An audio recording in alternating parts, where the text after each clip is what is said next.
Bien le bonjour à tous. Aujourd'hui, j'espère que cette petite compilation de légendes issues des Ardennes va vous plaire. Je vous remercie d'avance pour ce visionnage, installez-vous confortablement si vous le pouvez, et commençons sans plus attendre.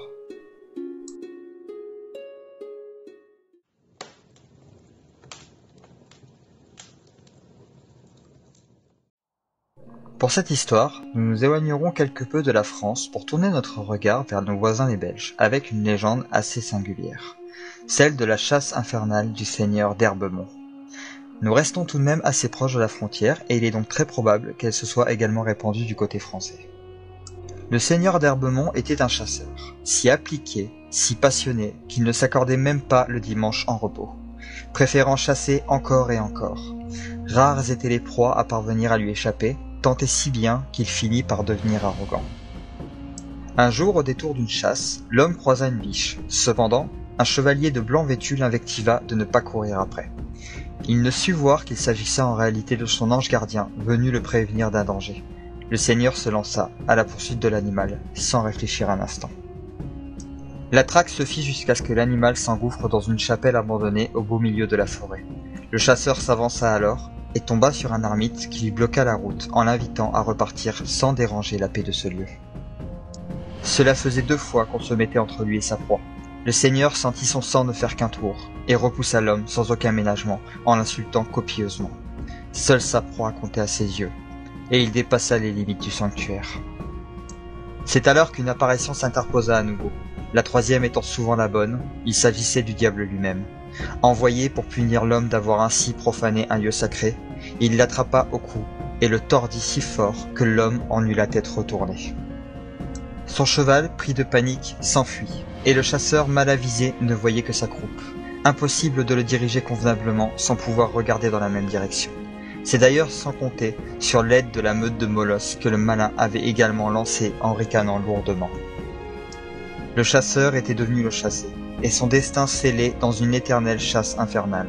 Son cheval ne s'arrêta jamais, et l'homme ne put que contempler les animaux démoniaques le poursuivant sans cesse dans un vacarme d'aboiements, de hennissements et de hurlements. L'on dit alors que parfois, durant les heures les plus sombres, on peut entendre ce concert venu droit de nos pires cauchemars, et même apercevoir la silhouette de l'homme sur son cheval, la tête toujours tournée vers le dos.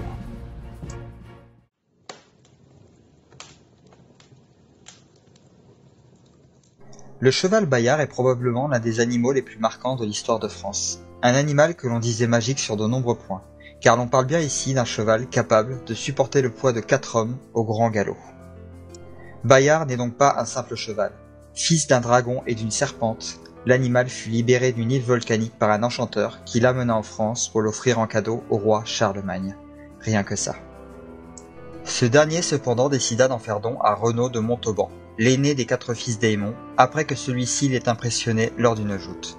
Mais pourtant, on lui attribue bien d'autres maîtres avant cela, et si vous avez regardé la vidéo sur les légendes de l'Ain, il aurait même été le fameux cheval de Gargantua lui-même. Le rocher Bayard aurait d'ailleurs été fendu par un de ses coups de sabot, et bien d'autres mythes tournent autour de lui. Mais revenons sur Renaud, car c'est bien de lui qu'il est question dans la chevauchée des 4 fils d'Aymon. Bayard est un animal touché par la magie, capable de prouesses hors du commun, et il devint le protecteur de son maître, à tel point que Renaud prise Bayard plus que tout l'or du monde. Malheureusement, l'aîné n'était pas non plus connu pour sa patience et tua le neveu du roi lors d'une partie d'échecs qui tourna court. N'ayant pas d'autre choix, Renaud prit ses 3 frères, et n'ayant pour seul cheval sous la main que Bayard, montèrent sur son dos et au grand galop prirent la fuite. La chevauchée se fit de Paris jusqu'aux Ardennes, où ils purent trouver la sécurité de la forteresse de Montessor. Cependant, Charlemagne et son armée l'assiégèrent, et finirent par la prendre, contraignant la fratrie à se cacher dans les forêts ardennaises. Le seul qui ne connut pas une fin déchirant l'estomac fut Bayard, sans aucune surprise. C'est jusqu'en Dordogne que leur périple les conduit, voulant retrouver leurs parents, mais leur père, fidèle vassal de Charlemagne, les rejeta. Cette histoire connaît une suite que nous n'évoquerons pas ici, car le plus gros de l'histoire se déroule dans le sud de la France. Mais les Ardennes reviennent au premier plan sur la fin. Cela nous rappelle que même les légendes peuvent voyager à leur gré. Mais libre à vous de vous renseigner si vous ne pouvez pas attendre. Je vous promets cependant la suite dans une future vidéo. Il faut savoir que Bayard ne connut pas un sort très joyeux. offert en gage de paix à Charlemagne, ce dernier ayant eu trop de mailles à partir avec l'animal, décida de le jeter dans la Meuse pour le noyer. Mais le cheval fée n'était pas si facile à abattre et parvient à s'en sortir. Selon la légende, il erre désormais dans les forêts ardennaises, marquant le début du solstice d'été de son puissant hennissement. Nul humain ne pourra l'approcher, car Bayard n'accepte plus mettre sur son dos.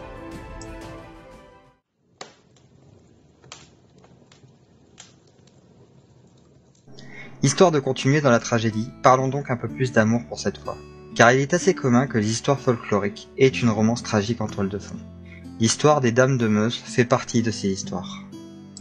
Formation rocheuse que l'on peut observer dans les Ardennes, le mythe nous raconte qu'il s'agirait de 3 femmes ayant connu la punition divine et auraient été changées en pierre avec leur château et toutes leurs possessions. Mais revenons au début, l'histoire de 3 croisés, les chevaliers, pas les chemins. Héribrand, Vautier et Geoffroy étaient le fils du seigneur de Hierges, homme bien portant et fervent croyant. Ils posèrent leur dévolu sur 3 femmes, toutes aussi pieuses.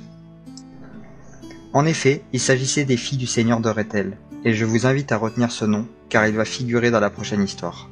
Mais revenons à nos moutons.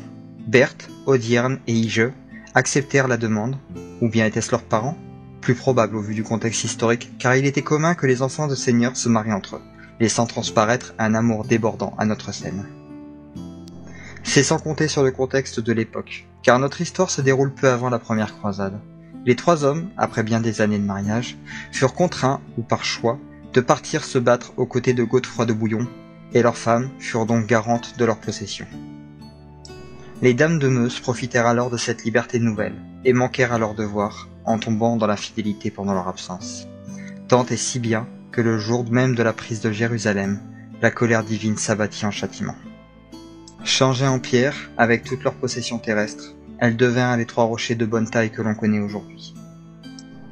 Quant aux 3 hommes, l'histoire ne nous apprend pas s'ils connurent un retour ou non. C'est donc ainsi que s'achève ce récit, tragique par bien des aspects. Qui de l'amour ou du mariage doit être préservé quand les deux ne peuvent entrer en harmonie? Ce n'est pas moi qui aurai la réponse. Je ne suis que le conteur de cette triste histoire, et cela sera laissé entièrement à votre jugement.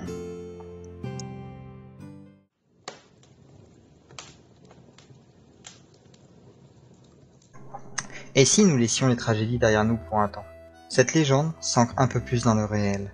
C'est de chevalerie, de fratrie et de retrouvailles que nous parlerons. Louis de Juniville, chevalier errant sans possession en l'an 1538, passé non loin du château de Rethel, désireux de trouver femme, terre et richesse, il désespérait de ces hauts faits non reconnus, tant et si bien qu'il ruminait dans sa barbe du soir au matin. Ce fut lors du passage d'un cortège conduisant un moine bien portant au milieu de son escorte de soldats et de dames que le chevalier refusa de céder passage. Courrouçant ainsi l'escorte par ce geste provocateur, un archer s'élança après de vives insultes. Mais le chevalier n'était pas homme à se laisser oxyre sans rien faire. D'un geste de sa lance, il prit l'archer de vitesse et le combat n'en fut pas un, bien qu'un vainqueur en sortit. Le moine éructa alors, mais avant qu'il ne puisse donner un ordre, Louis avait déjà réduit drastiquement la distance.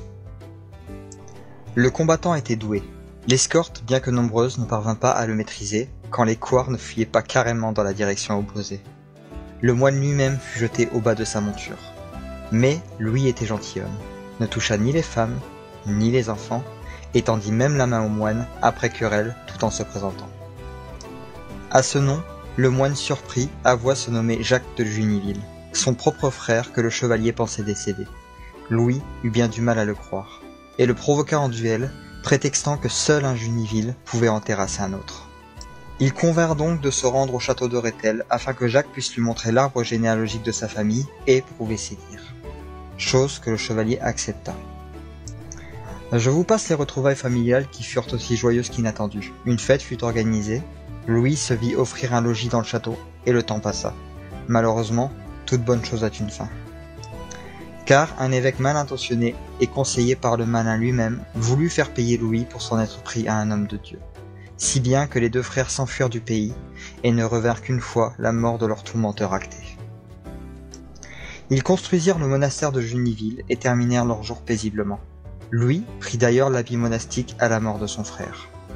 Ce fut bien des générations plus tard que l'endroit connut un sort funeste. détruits et pillés.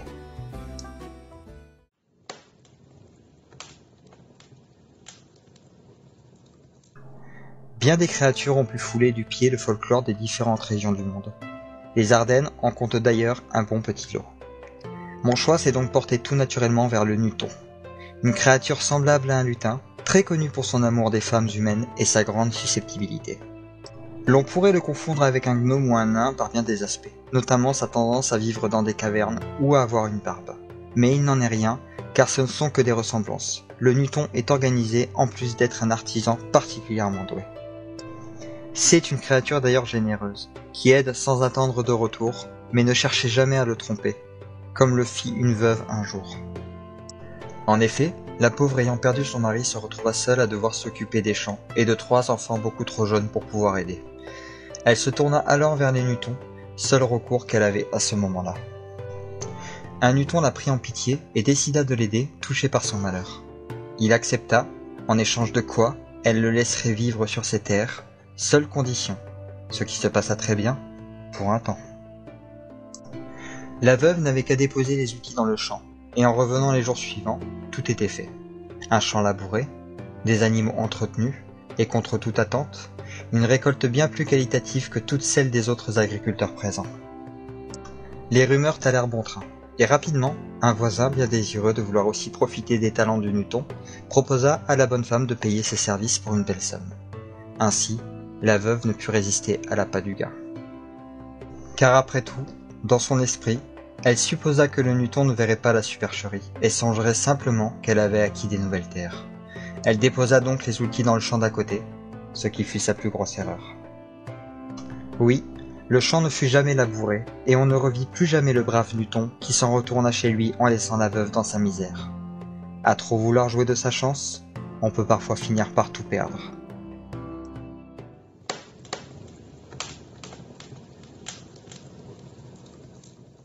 C'est sur cette histoire que s'achève cette vidéo. Nous avons dépassé les 10 abonnés, ce qui peut sembler bien peu, mais qui pour moi représente déjà beaucoup. Je vais continuer de m'améliorer au fil de mes vidéos, et je vous remercie de vos soutiens, de vos retours, que ce soit par commentaire ou par message privé. Pour la prochaine vidéo, nous irons dans le sud-ouest de la France taquiner un peu les Pyrénées. D'ici là, je vous souhaite une bonne fin de week-end, portez-vous bien, et à bientôt.